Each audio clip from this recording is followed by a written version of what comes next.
ایک صحابی آئے اللہ کے رسول صلی اللہ علیہ وسلم ان کے آنے سے پہلے مجلس میں بیٹھے ہوئے، کہا کہ کوئی جنتی کو دیکھنا چاہتا ہے، ابھی ایک شخص گزرے گا اس کو دیکھ لے۔ ابھی کہہ کے ختم نہیں ہوا، ابن عمر رضی اللہ عنہ کہتے ہیں کہ ایک شخص وہاں سے گزرے، ہاتھ میں چپل پکڑی ہوئی تھی اپنے ہی، اور کھیتی باڑی کے لیے سامان اٹھایا ہوا تھا، کھلاڑی چل کے جا رہے تھے۔ دیکھنے میں کوئی خاصیت نظر نہیں آئی، نہ ابو بکر گزرے، نہ عمر گزرے، نہ عثمان گزرے، نہ علی گزرے، نہ طلحہ گزرے، نہ سعید ابن زید گزرے، نہ سعد ابن ابی وقاص گزرے، نہ عبد الرحمن ابن عوف گزرے، نہ عشرہ مبشرہ گزرے، نہ بدری گزرے، نہ احدی گزرے، کوئی نہیں۔ ایک معمولی صحابی گزر رہا ہے جو کہ اپنے کھیت کو کام کرنے کے لیے جا رہا ہے، چپل اپنے ہاتھ میں پکڑا ہوا ہے اور کھیتی باڑی کا سامان اٹھائے ہوئے ہے اور گزر گیا۔ اللہ کے رسول نے کہا کہ کوئی جنتی کو دیکھنا ہے تو اس کو دیکھ لے۔ ابن عمر کہتے ہیں کہ پریشان ہو گئے رضی اللہ عنہ۔ پھر دوسری مجلس ایسے ہی ہوئی کہ بیٹھے ہوئے تھے اللہ کے رسول ہم سب کے ساتھ، کہا کہ ابھی ایک شخص گزرے گا، اگر کوئی جنتی کو دیکھنا ہے تو دیکھ لے۔ بالکل وہی صحابی پھر گزرے، وہی حالت میں کہ چپل اٹھائے ہوئے ہیں اور کھلاڑی لے کے جا رہے ہیں۔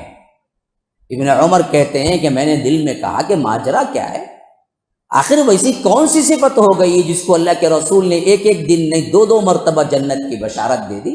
تیسری مرتبہ بھی یہی ہوا کہ جب اللہ کے رسول مجلس میں بیٹھے ہوئے تھے کہ کہا کہ ابھی یہاں سے ایک شخص گزرے گا، کوئی جنتی کو دیکھنا ہے تو دیکھ لے، تو ابن عمر کہتے ہیں کہ میں نے دیکھا کہ وہی شخص اسی حالت میں پھر گزرے۔ میں پریشان ہو گیا، میں نے سوچا کہ کیا ہے ان کے ساتھ۔ کہا کہ چچا جان میں آپ کے ساتھ کچھ دن رہنا چاہتا ہوں۔ انہوں نے کہا کہ بیٹا ماجرا کیا ہے؟ کہا کہ نہیں، آپ کے ساتھ کچھ دن رہنا چاہتا ہوں، اجازت ملے گی؟ انہوں نے کہا کہ اچھی بات ہے، رہ لو۔ ساتھ میں رہ کے اصل میں ان کا ارادہ تھا کہ وہ کون سا عمل ہے جس کی وجہ سے اللہ کے رسول نے انہیں 3 مرتبہ جنت کی بشارت دی۔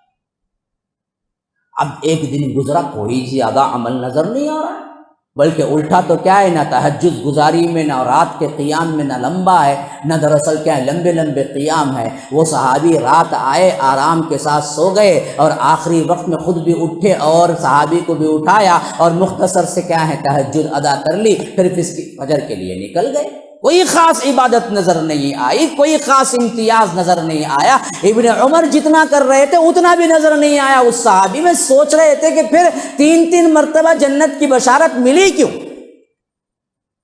ایک دن گزرا، ابن عمر نے سوچا کہ شاید کوئی اور پوشیدہ عبادت ہے جو آج نہیں کیے، شاید کل کریں گے۔ تو دوسرا دن وہ بھی گزرا، بالکل وہی۔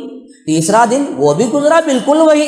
آخرکار جب مایوس ہو گئے تو کہا کہ چچا جان اصل مسئلہ کچھ نہیں ہے، بس میں واپس جا رہا ہوں۔ انہوں نے کہا کہ بیٹا دیکھو کچھ نہ کچھ تو مسئلہ ہے، آئے رہنے کے لیے اور جا رہے ہیں خاموشی کے ساتھ، ماجرا کیا ہے؟ کہ انہوں نے کہا کہ اصل مسئلہ یہ تھا کہ آپ 3 مرتبہ جب گزرے، 3 مرتبہ بھی اللہ کے رسول صلی اللہ علیہ وسلم نے جنت کی بشارت دی، تو میں سوچنے لگا آخر وہ کون سا عمل ہے جس کی وجہ سے تمہیں اللہ کے رسول نے جنت کی بشارت دی، لیکن میں تو یہاں کوئی خاص عمل نہیں دیکھا، وہی نماز، وہی تہجد، وہی معمولی عبادتیں جو میں بھی کرتا ہوں۔ تو میں مایوس ہو کے جانے لگا۔ تو انہوں نے کہا کہ ہاں اللہ کی قسم جو کچھ تم نے دیکھا ہے وہی میں عمل کرتا ہوں، مجھے تو ایسا کوئی عمل نظر نہیں آتا ہے کوئی خاص عمل ہو۔ پھر اس کے بعد ابن عمر آگے جانے لگے، تھوڑی دیر بعد وہ چچا جان پکارنے لگے کہ بیٹا ادھر آؤ، ایک بات ہے جو میں نے تم سے شیئر نہیں کی، وجہ یہ ہے شاید ہو سکتی ہے کہ میں جب بھی کسی مسلمان کی طرف سے کچھ دل میں برائی آتی ہے